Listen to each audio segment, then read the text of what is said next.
نشيخ بري قسم وغشيكي حويري من عالمة أو أرضيد أهل جعلين حرتها أهل جعلين كذا حرت المجتمع ونم أهل جعلها أخلاق ونكسن بالهيسي تقوى بالهيسي علم بالهيسي الله كعبس بالهيسي لكن إنك وحي لهيك وهجاجي إسلام كل وضبيعات عدك ومركو أنت ومجالنا سعدنا كبيه سينو قاتل الله ما أقوله مسألة كنت كان ينو قاتل الله ما أقوله أقل كمركو قالنا إسلام تكون شقيسة dari buu karay biyuhu dhaamin dabku u shidi iyada dhan buu cuntada siisiin markaasay odhanaysaa magaaladu sheekh bay ku haysataaye aniga agteeda shaydaan baa tahay ii khidmay bay odhan hadalka keeni maayo uu khidmayn uu khidmeeyaa una ma hadlo ma sheekeeyo awal aqalka gudihiisay ku dirdiran jirtay baa layidhi markii dambe waxay ku tidhi anu haddee toola waan daale xaabada ii soo guro biyahana ceelka iga soo dhaami ceelka ninka sheekhana waa ninka magaaladu kabihiisa inuu qaato uma ogolo jacaylo iyo ixtiraam ay u qabaan markaasuu yidhi ilaahow asto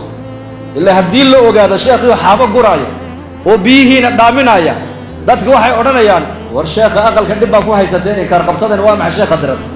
waa la habaarka ku dhici taabuu markaa uga baqayaayo wuxuu yidhi ilaahow miskiinta adii xaaska aad iga dhigtay umul ciyaalka ilaahu ha igu hoojina maanta igu asto magaaladii buu ka baxay ardaydii buu muraad yar baan leeyahay iska hadhay muro marka xaabadii buu soo guraya dhul cilmi u tagay xaabadii buu soo guray meel buu ku ururiyey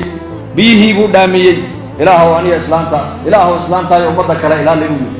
libaax socdo un baa u yimid oo hor fadhiista la sheekh xaabadii iyo qurihii buu saaray libaaxii biyihiina dhinaca kale ka soo saaray magaaladii wala soo maray sheekhu libaax wata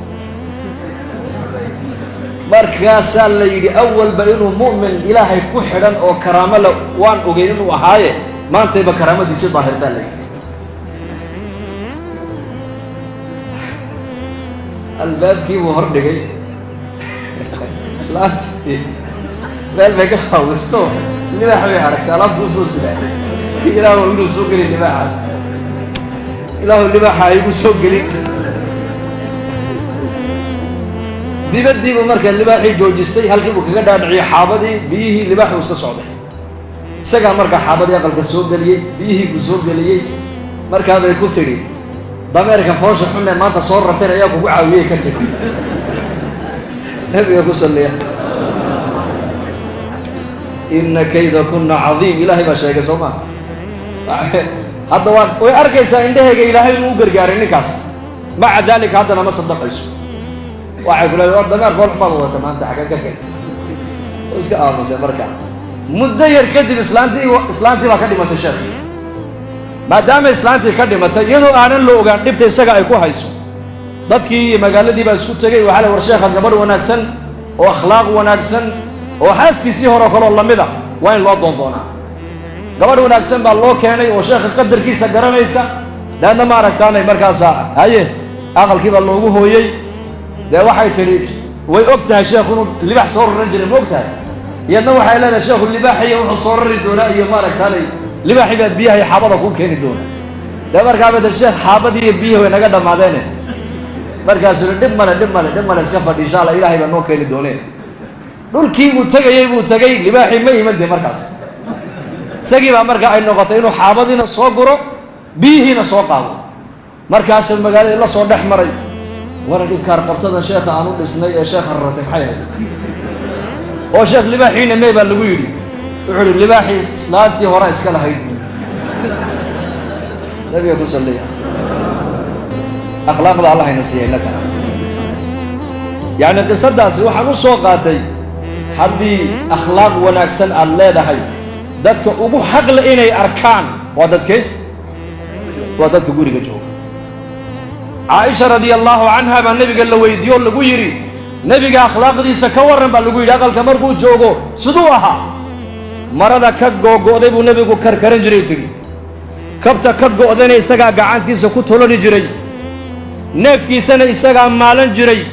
annakana aqalka dhexdeeda adeeg waxaan u baahanay buu noo qaban jiray tiri laakiin salaadu hadday gaadhay tiri caaisha nabigu salaadu uu soo bixi jiray bay tiri ninkee baa maanta odhanaya intuu xaaskiisa ku yidhaahda iyo hablihiisa aabba bal maanta nasta anaa dhariga inii karan ugu jira aniga maanta dhari karinta igu daaya ma dhici karto waxaaban u aragnaaba ihaano inay tahayba inuu ninku reerkiisa u khidmeeyaa uu xaaskiisa u khidmeeyaa uu ubadkiisa u khidmeeyaa uu noqdaa nin adeegayo akhlaaq wanaagsan waxaan u aragnaaba nin doqon oo islaamku ay ka adag tahay inuu yahay khuluq akhlaaqda nabigeena calayhi salaatu wasalaam qofkii ugu horreeyay ka markhaati kacay akhlaaq wanaagiisa waxay ahayn xaasaskii rasuulkeena u naxariis badnaa u dhibrin badnaa marka qiyamka wanaagsan buu nabigu mujtamaca la dhex marayay mujtamaca reer madiina wala fiirso inan dhalinyara ka kacay masjidka dhexdeeda gacantuu taagay yaa rasuul allah ani zinada ha lay fasaxa buu ma deyn karaye wallahi inna lillahi wa inna markaa buu nabigu ii daayay soo dhawow kaale walaalama kula dhasheen haa way la dhasheen gabdha walaalahay way la dhasheen gabdhaha walaalaha ayaa kula dhashay in xumaanta lagu sameeyo ma ka raalli tahay markaasuu may waan ku duldhigan buu habaryar ma leedahay haa waan leehay habaryaraha in waxaa loola taga ma jecesha aad doonaysa inaan kuu fasaxo may waan ku dhimo buu dhimashaa ka aqaana markaa aad tiri ii fasax zinada kaba soo qaad haddii zinadii laguu fasaxo ta aad ka zinaysan raggaa halkaa fadhiya unbay ama walaal ugu toosan tahay ama eeddo ugu toosan tahay ama habaryar ugu toosan tahay sida adiguba haweenkaaga aad xumaantaa raalli aad ugala ahayn ayakuna xaasaskoodii iyo dumar iyo hablahooga iyo qaraabadooda gabdhaha qaraabadooda in xumaantaa loola taga iyakuna raalli kalama aba ku yidhi rasuulka markaa yaa rasuulla haddaba ii ducee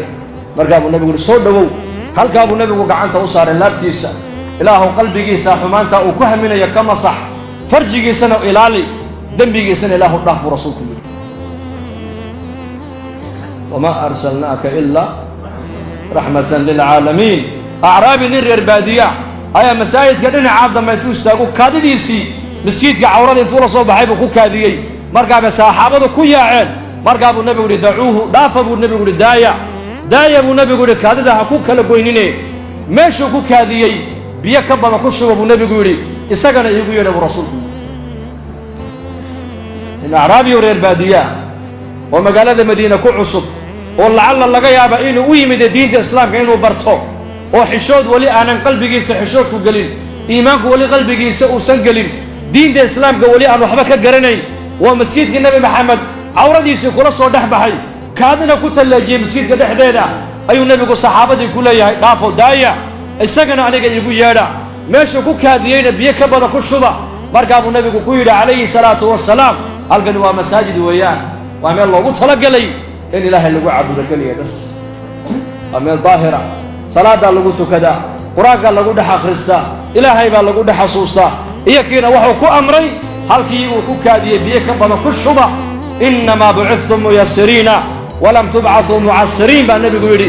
ummaddaydiyey asxaabtaydiyey waxaa ilaahay adduunyada u inii keenay inaad ummadda xaqa u dhibrisaane inaad ummadda xaqa ku adkaysaan ilaahay adduunyada iniima keenin buu rasuulku yidhi bashiruu walaa tunafiruu yasiruu walaa tucasiruu bashiruu war ummadda khayrka u bishaareeya buu nebigu leeyahay walaa tunafiruu ummadda khayrka ha ka firxinina ummadda naxariista ilaahay ha ka quusin ummadda infiraar ha ku ridin ummadda khayrka u bishaareeya oo waxaad tidhahdaa khayr baa inoo soo socdaa zamankani waa zamankii islaamku soo noolaanayey waa zamankii saxwadda islaamigu ay soconaysay qof diin laa la doonayaa qof diin yaqaanaa loo baahan yahay qof dannimo leh ayaa iman doona in talada ummadda loo dhiibto cid walba ummadda hoggaan u qabani maayo ummaddani waxay qaa'id ka dhigani doontaa ummaddeeda taqaanoo qiimo leh oo ilaahay rasuulkiisa taqaana bashaaree ummadda khayrka u bishaaree waxaad tidhahdaa khayr baa inoo soo socda